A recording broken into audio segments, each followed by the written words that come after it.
Halo Mario Booster, selamat datang kembali di channel Mario Angelo. Akhirnya setelah menunggu lama, akhirnya sekarang kita udah bisa membahas mengenai DCU James Gunn yang udah tiba kemarin malam, Pak. Akhirnya kita nggak di prank lagi, Pak. Jujur aja, itu adalah pesta terbesar buat kita yang udah menunggu kepastian bagaimana James Gunn akan membangun DC Universe yang baru alias DCU. Oke ya, sebenarnya kita udah buat reaction live-nya, Pak, dan ngobrol bareng kalian mengenai project DCU apa aja yang kalian harapkan dari James Gunn. Link untuk live-nya yang kemarin udah bisa kalian cek di kolom deskripsi di bawah, Pak ya. Kalau kalian mau tahu bagaimana kita ngobrol, bagaimana gua tuh reaction dengan berbagai macam project James Gunn yang lainnya, seperti itu, Pak ya. So, kita akan bahas semuanya di video kali ini. Oke, sebelum kita lanjut ke videonya, jangan lupa tekan tombol subscribe. Karena kalau kalian tekan tombol subscribe dan like video ini sebanyak-banyaknya, terus juga share video ini ke teman-teman kalian, maka gua akan lebih semangat lagi buat video untuk kalian. So, mari Booster, let's break down this video.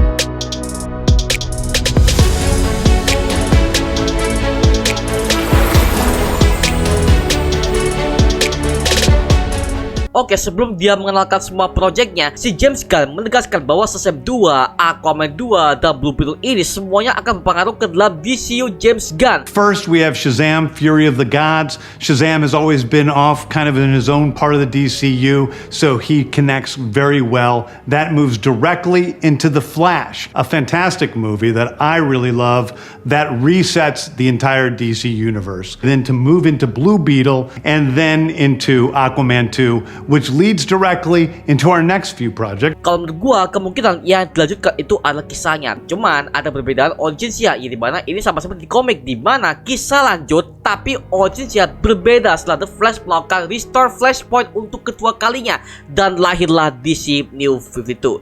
Jadi well, buat yang menganggap Shazam 2 itu nggak penting segala macam, ya mending nonton dulu karena James Gunn udah confirm bahwa dia juga turut ikut campur dalam penggarapan 4 project terakhir untuk DCU, dari The Flash, Shazam 2, Aquaman 2, dan juga Blue Beetle. Dan dia akan kondisikan dengan DCU James Gunn nanti, Pak, yang akan dirilis pada awal tahun 2025 mendatang. So, persiapkan diri kalian, oke? Ada begitu banyak project yang udah diumumkan oleh James Gunn, dan ya, gua excited banget, Pak, buat bahas yang satu ini, oke? Langsung aja kita breakdown satu persatu projectnya. Yang pertama, Creature Commandos yang akan dirilis dengan format TV series animasi di HBO Go.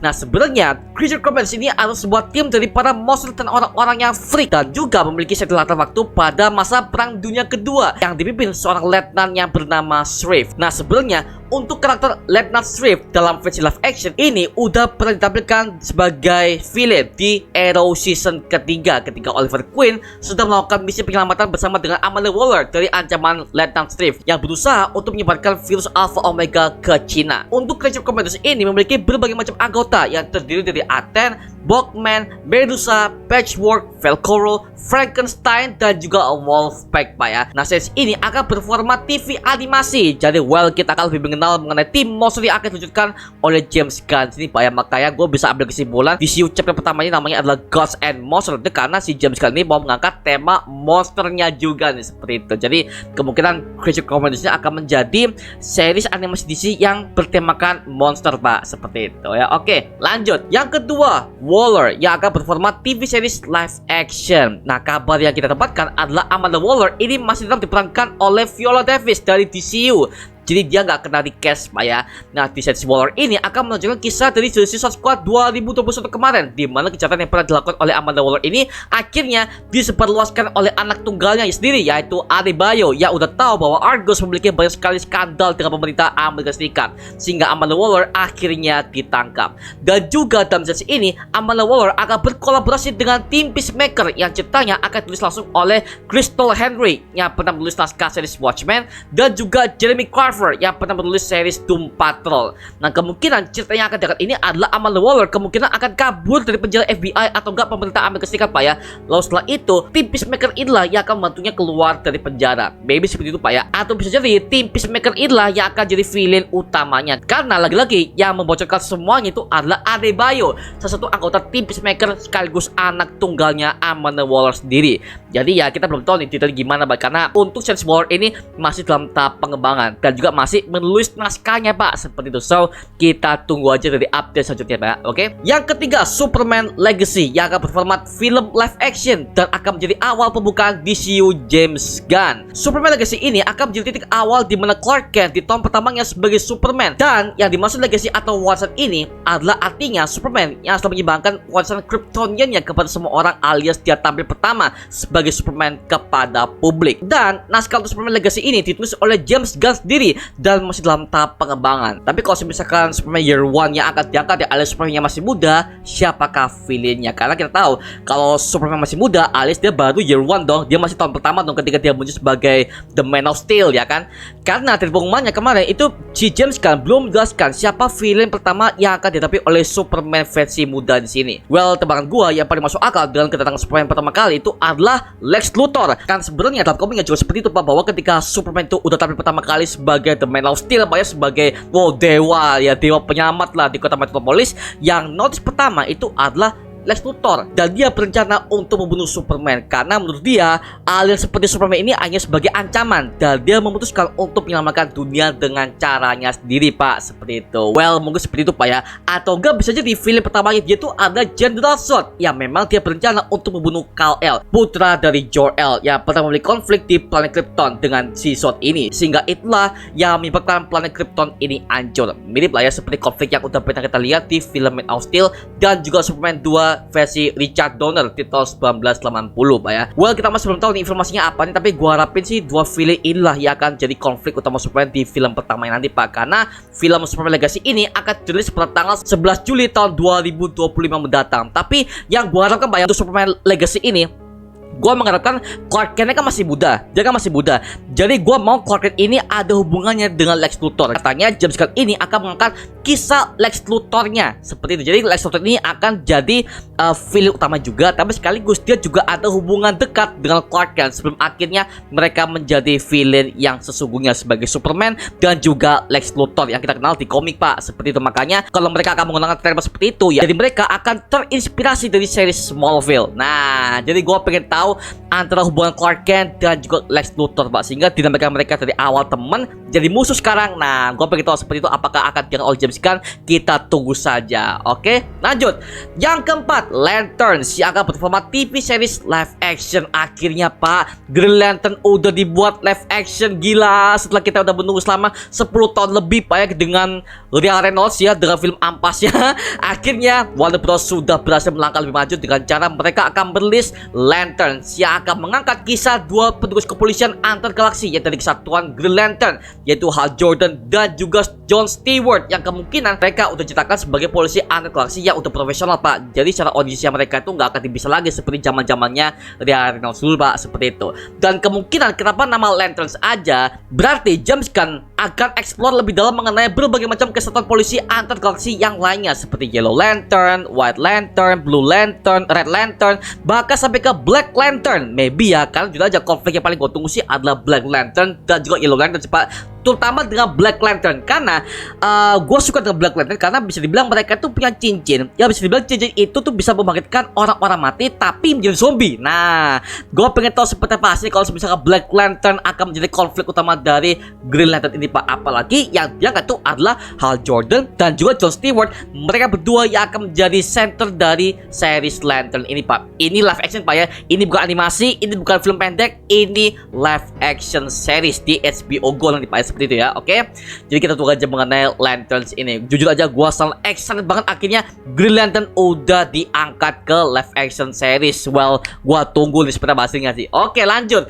Yang kelima, The Authority yang akan berformat film live action. Sebenarnya The Authority ini diceritakan dari Wildstorm Universe, yang memang mereka ini tim superhero yang hampir sama seperti Justice League yang kita kenal di Earth Prime DC. Cuma bedanya adalah mereka ini memiliki metode yang jauh lebih brutal dan keras terhadap berbagai macam ancaman. Seperti contoh, mereka tuh nggak akan segan-segan untuk membunuh semua ancaman yang ada di hadapan mereka. Tetapi mereka juga akan patuh terhadap hukum dan juga politik yang ada di negara dan politik yang sedang berjalan Pak, seperti itu. Jadi intinya The Authority ini sesuai dengan namanya, mereka sangat taat dengan membela dunia dengan cara kekerasan hingga sampai membunuh. Dan kehadiran The Authority sendiri pertama kali muncul dalam komik The Authority issue nomor 1 yang dirilis pada tahun 1999, yang dimana anggotanya adalah Jake Hawksmoor, Christian Freeland, The Engineer, Rainmaker, Swift, dan masih banyak lagi semua anggota The Authority ini Pak. Seperti itu by the way. Makanya gue pengen tahu nih The Authority seperti apa untuk versi live action ini. Menarik nih kalau kita dibuat tim JL tapi mereka tuh sudah di luar hukum Pak. Seperti contoh mereka bisa membunuh lawan-lawannya. Mereka gak segan-segan untuk mengiksa lawan-lawannya hanya sekedar untuk memberikan sebuah informasi. Nah, sesuai dengan namanya The Authority, sang berkenan. Oke, ini gue nunggu banget sih berapa hasil mereka. Dan kemungkinan The Authority ini akan memiliki rating R karena udah berani bawa politik, gore. Jadi ya mungkin akan ratingnya adalah R Pak ya, seperti itu ya. Oke, lanjut. Yang keenam, Paradise Lost yang akan berformat TV series live action. Paradise Lost sendiri adalah sebuah series yang menceritakan tentang jauh sebelum Diana Prince alias Wonder Woman ada, dan akan berfokus kepada bangsa Amazon di Pulau Themyscira yang memang dikenal sebagai Pulau Surga seperti judulnya Pak ya. Nah, kemungkinan Paradise Lost ini akan mengangkat tema di mana bangsa Amazon dan juga bangsa Atlantis pertama kali bertemu. Dan ini memang udah dari dalam komiknya, di mana Wonder Woman dan Aquaman awalnya mereka tuh juga nggak saling suka Pak, karena memang pada zaman dulu bangsa mereka ini berperang. So ini jatuhnya prequel Wonder Woman sih sepertinya kalau mereka udah bawain dengan tema Paradise Lost Pak ya, seperti itu. Dan kemungkinan Paradise Lost ini akan menghadirkan berbagai macam old gods seperti Zeus, Athena, Ares, dan yang lain sebagainya, karena memang ada hubungannya dengan kelahiran Wonder Woman sebagai anak Zeus. Makanya kita baca chapter 1 DCU ini dinamakan sebagai Gods and Monsters Pak ya. Makanya karena ada kata-kata godsnya. Dan kemungkinan old gods ini akan diperkenalkan di Paradise Lost ini. Atau bisa jadi kemungkinan new gods alias rasnya Darkseid akan juga diperkenalkan di Paradise Lost ini Pak. Mungkin Pak ya kalau mereka mau bikin spin off lagi, ya oke lah. Itu yang gue harapkan sih, karena banyak banget penontonnya masih belum paham ini Darkseid ini siapa, bagaimana dia bisa menjadi penguasa. Itu ceritanya menarik banget kalau kalian udah baca komik New Gods Pak. Dan gue harapkan New Gods yang udah pernah di cancel oleh DCU kemarin ini bisa di restore kembali oleh James Gunn untuk memperkenalkan rasnya para dewa selain ras para dewanya Shazam Pak ya, seperti itu ya. Oke, kita lanjut aja ya. Oke, yang ketujuh, Batman the Brave and Bold yang akan berformat film live action. Nah, Batman the Brave and Bold ini akan menceritakan tentang kisah hubungan antara Bruce Wayne sebagai Batman dan juga Damian Wayne, putra tunggalnya, sebagai Robin keempat. Kemungkinan kisah yang akan diambil adalah dari komiknya Grant Morrison yang berjudul Damian Son of Batman, dan juga akan mengambil film animasinya juga yaitu Son of Batman dengan judul yang hampir sama. Jadi kisah di komik itu akan menceritakan Talia al Ghul memiliki seorang anak yang bernama Damian, yang sebenarnya dia adalah dari kecil oleh kakeknya sendiri yaitu Ra's al Ghul, sang pemimpin League of Assassins, untuk mengirim Damian menuju ke kota Gotham untuk lebih mengenal jauh mengenai ayahnya. Namun yang ada, Bruce Wayne juga merasa aneh bahwa dia tuh merasa dia tuh nggak punya anak Pak, seperti itu. Maka dari itu Talia al Ghul ini sengaja menyembunyikan kehamilannya kepada Bruce Wayne agar supaya Bruce Wayne tuh nggak perlu khawatir lah, dan dia bisa membesarkan Damian Wayne ini sebagai senjata untuk masa depan Gotham dan juga masa depan dunia sebagai pemimpin League of Shadow nantinya untuk menggantikan Ra's al Ghul kakeknya, seperti itu Pak ya. Jadi bakal ada konflik serius antara bapak dan anak ini, mengingat Damian sebagai Robin ini adalah pembunuh karena dia satu-satunya Robin yang membawa katana kemana-mana sebagai senjata utamanya dengan ciri khas League of Assassins. Berarti kalau misalkan Damian Wayne akan diangkat, berarti Bat Family-nya juga bakal lengkap kan di sini. Kalau udah dari Damian Wayne, seperti contoh sebelum Damian Wayne itu ada 3 generasi Robin, dari Robinnya versi Dick Grayson, Robin versi Jason Todd, dan juga Robin versi Tim Drake. Tapi kemungkinan dengan adanya Damian Wayne sini, berarti si Dick Grayson udah menjadi Nightwing, si Jason Todd udah menjadi Red Hood atau enggak Red Robin Pak ya, dan juga Tim Drake sebagai Robin terakhir. Dan gue curiga bakal ada kemunculan Barbara Gordon sebagai Batgirl. Oke, jadi udah lengkap ya semua Bat Family-nya dengan adanya Damian Wayne sebagai Robin keempat ya. Oke.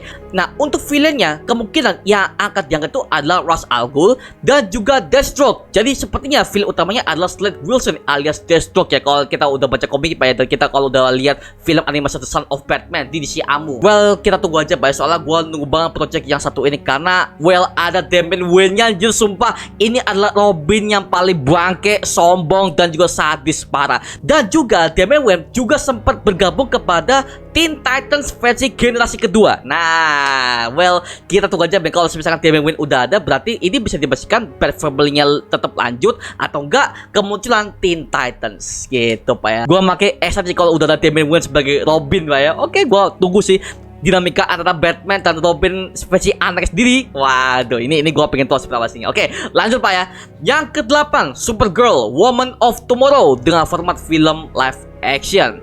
Nah, Supergirl Woman of Tomorrow ini akan menceritakan tentang sepupu dari Superman yang bernama Kara Zor-El dari planet Krypton, yang dimana dia sebenarnya juga selamat dari insiden planet Krypton yang dikirim oleh kedua orang tuanya untuk menjaga Kal-El di bumi. Tapi saat mereka berdua berhasil keluar, pesawat Kara Zor-El ini tiba-tiba tertahan di angkasa, sehingga pesawat Kal-El aja yang udah mendarat ke bumi. Nah, setelah beberapa menit kemudian, akhirnya si Kara nyusul ke situ kan ya. Tapi pas dia udah mendarat, dia bertahu bahwa Kal-El yang ternyata itu masih bayi, ternyata dia udah menjadi Superman. Jadi udah ada time skip yang di bumi itu udah puluhan tahun, tapi si Kara Zor-El itu seakan-akan itu hanya merasa hanya beberapa menit kemudian gitu loh. Jadi ini bakal jadi lebih seru sih gitu. Dan si Kara ini akhirnya diadopsi oleh keluarga Danvers. Nah, yang namanya udah berganti menjadi Kara Danvers. Memang segi originnya sebenarnya hampir sama dengan yang ada di komik, di mana Supergirl ini base operasinya berada di kota nasional dan menyamar sebagai jurnalis juga di perusahaan media yang bernama Catco Worldwide Media. Kalau Superman kan dia kan sebagai Clark Kent juga seorang jurnalis Pak ya, dan dia bekerja di Daily Planet. Jadi ya mereka berdua sebenarnya sama-sama sebagai jurnalis. Bahkan Supergirl juga sering kok dia berada di Metropolis, sering bantu sepupunya ini ketika dia ngelawan Lex Luthor lah atau berbagai macam alien lah ya. Banyak banget Pak semua villain Superman dan Supergirl ini, karena memang untuk villain Supergirl ini sebenarnya mereka tuh gak jauh beda dengan si villain Superman. Jadi para villain ini seperti Alien atau enggak Lex Luthor aja deh, dia tuh juga sering ngincar Supergirl juga, karena tujuannya adalah membunuh semua bangsa Kryptonian yang ada seperti itu. Dan apalagi kita udah tahu bahwa Supergirl udah sukses diadaptasi di seri CW Arrowverse.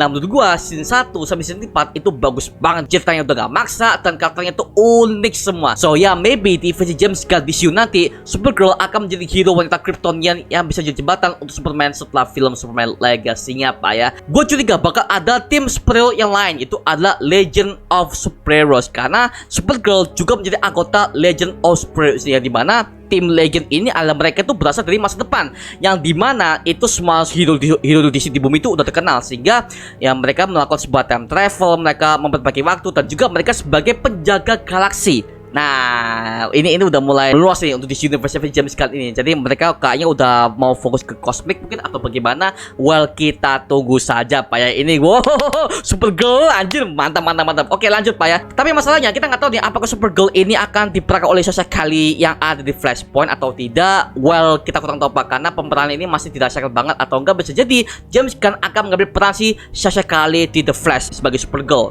ya.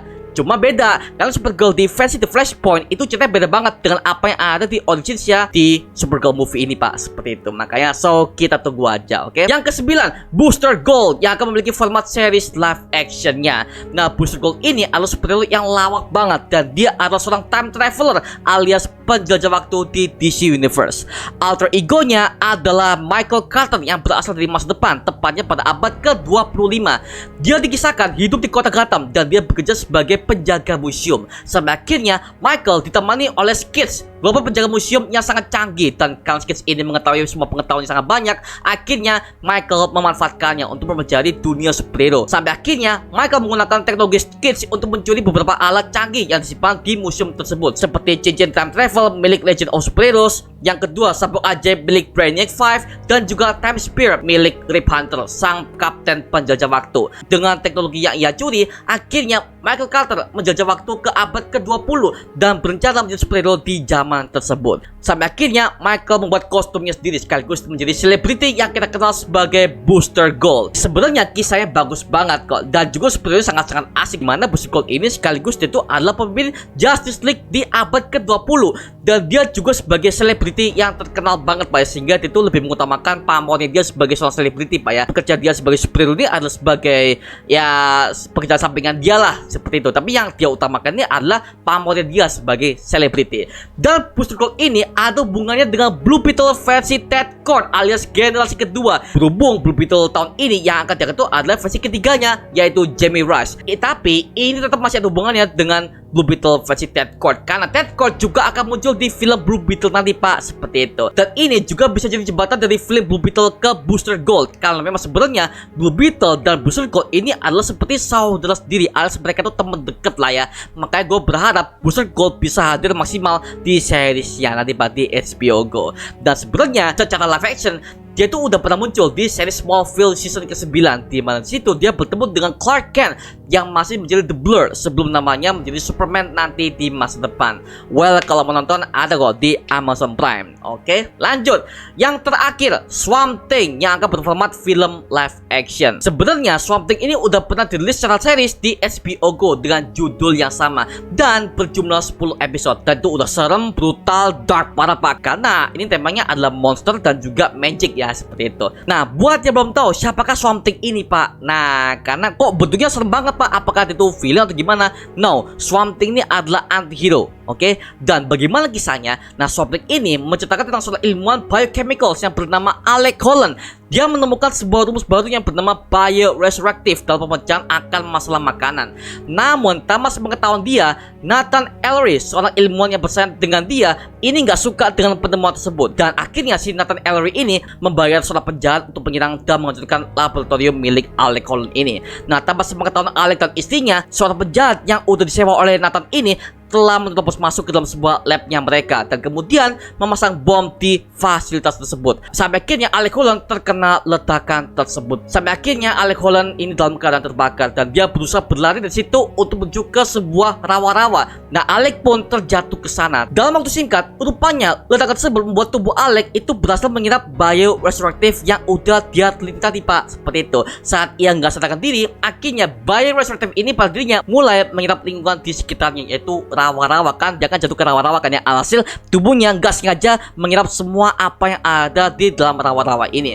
Akhirnya Alec Holland pun mulai tersadar dan memeriksa kondisi tubuhnya hingga akhirnya dia menyadari bahwa dirinya bercampur dengan bioresurrective dan dia menyebut namanya sebagai Swamp Thing, sebagai penjaga rawa-rawa di Sunderland. Nah, Swamp Thing ini mempunyai kekuatan yang dia bisa mengendalikan semua kehidupan yang ada di rawa-rawa. Seperti contoh, dia bisa menggerakkan semua tanaman dan akar untuk membunuh semua lawan-lawannya, dan itu sangat sadis dan brutal pak ya. Dan perlu diingat, kalau Swamp Thing udah dimasukkan ke dalam DCU James Gunn, berarti ini bisa jadi ada kaitannya dengan pembentukan Justice League Dark dengan menghadirkan John Constantine, Zatanna, Deadman, dan yang lainnya sebagai tim superhero yang akan membasmi ilmu supernatural di DC Universe pak ya. Oh ya, sekalian pak ya, aku mau menekankan kepada kalian bahwa beberapa dari kalian itu ada yang mengatakan mana JL, mana The Flash, mana Aquaman segala macam bla bla bla bla ya. Perlu diingat bahwa yang diumumkan oleh James Gunn ini hanya beberapa saja. Sisanya masih dikip oleh dia pak ya. Jadi kita nantikan aja kalau misalkan ada momen kedua, kita pasti akan informasikan lebih lanjut lagi pak ya. Oke, itu cuma mengenai breakdown kali ini. Kalau menurut kalian gimana dengan DCU Chapter 1 Gods and Monsters versi James Gunn ini? Tulis di kolom komentar di bawah dan kita bisa diskusi bareng seperti biasanya. Oke, itu cuma mengenai video kali ini. Coba like, comment, dan subscribe untuk mendukung gua sama video mendidik dan mengibarkan semua, karena gua jangan sebisa mungkin gua akan buat video seperti lagi untuk kalian. Dan jangan lupa untuk follow semua sosial media kita, Instagram, Twitter, TikTok, bahkan Spotify kita ya. Linknya udah gue sertakan di kolom deskripsi di bawah kan. Situ kita juga update beberapa konten terbaru dari kita. Dan kalau kalian ingin bergabung sama kita di grup komunitas, langsung aja gabung di grup WA kita namanya Marvel Pusat Official. Linknya udah gue sertakan di kolom deskripsi di bawah. Dan terima kasih buat kalian yang udah bergabung ke membership community. Nama aku Omar Angelo dan sampai ketemu di video berikutnya. Adios semuanya. Woo!